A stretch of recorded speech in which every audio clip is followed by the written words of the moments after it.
இது பூங்கா அரிசி சேமியா. இது ஆல்ரெடி நான் உங்களுக்கு ஷார்ட்டாக போட்டிருக்கேன். இதை ப்ரீஃபாக எப்படி பண்ணலாம் பார்க்கலாம்.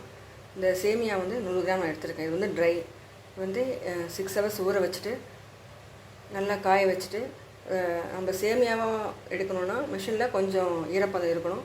இல்லை நைஸாக வேணும்னா நல்லா காய வச்சுக்கலாம். நல்லா கொஞ்சம் ஈரப்பதத்தோடு கொஞ்சம் அரைச்சி சேமியாவாக பிடிச்சி வச்சுருக்கேன். இதில் கொஞ்சம் சால்ட்டை போடணும். கொஞ்சம் உப்பு போட்டிருக்கேன். இதை மிக்ஸ் பண்ணிக்கலாம். தண்ணி தெளித்து மிக்ஸ் பண்ணணும். தண்ணியை மொத்தமாக ஊற்றக்கூடாது. தண்ணியை தெளித்து மிக்ஸ் பண்ணணும்.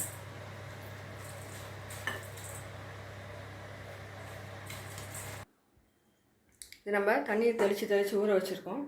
இது ஊறட்டும். அதுக்குள்ளே நம்ம ஸ்டீமர் ரெடி பண்ணிக்கலாம். இது எலக்ட்ரிக் ஸ்டீமர்.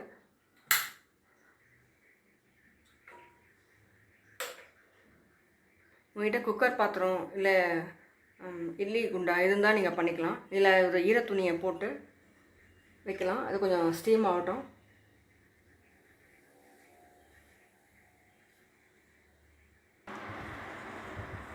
நம்ம இந்த சேமியாவை 2-3 வாட்டி தண்ணி தெளித்து ஊற வச்சுக்கணும். இப்போ நல்லா ஊறிடுச்சு. இதை நம்ம ஸ்டீமரில் போட போகிறோம்.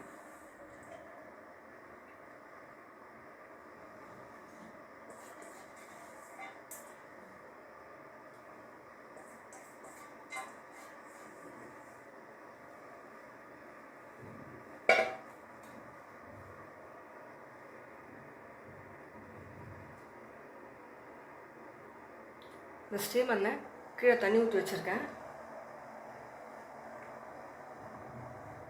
நல்லா கொதிக்குது.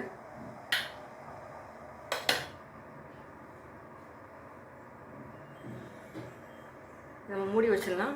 ஒரு 10 நிமிஷம் கழிச்சு பார்க்கலாம். இந்த ஸ்டீம் வந்திருக்கு. நான் ஆஃப் பண்ணிடுறேன். ஆஃப் பண்ணி ஒரு 5 மினிட்ஸ் கழிச்சு எடுங்கன்னா ஆவி மேலே வந்து அடிக்கும்.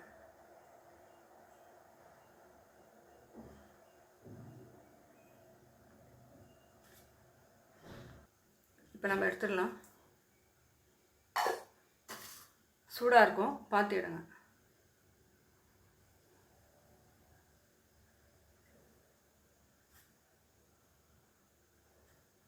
கை வச்சு பாருங்கள், ஒட்டாமல் இருக்கும். அப்போ வெந்துடுச்சுன்னு அர்த்தம். ஒரு பிளேட்டில் மாற்றி வைங்க. கொஞ்சம் சூடு ஆறட்டும். அப்போ தான் அது உதிரியாக வரும். இல்லைன்னா உங்களுக்கு வந்து அப்படியே குழஞ்சிடும். கொஞ்சம் ஆறட்டும். இப்போ நம்ம தட்டில் மாற்றிக்கலாம். இது கொஞ்சம் ஆறணும்.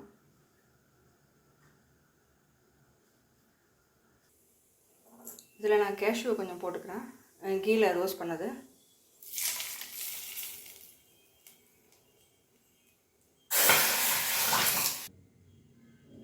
இப்போ இதில் வந்து ஃப்ரை பண்ண கேஷ்யூ போட்டிருக்கேன். ஏலக்காய் பொடி போட்டிருக்கேன். நாட்டு சக்கரை போட்டிருக்கேன். இப்போ நம்ம மிக்ஸ் பண்ணிக்கலாம்.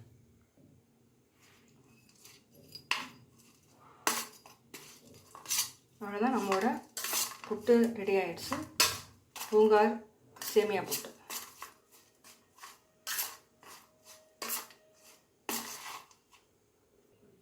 நம்மளோட புட்டு ரெடி ஆகிடுச்சு. ரொம்ப சாஃப்டாக வந்திருக்கு.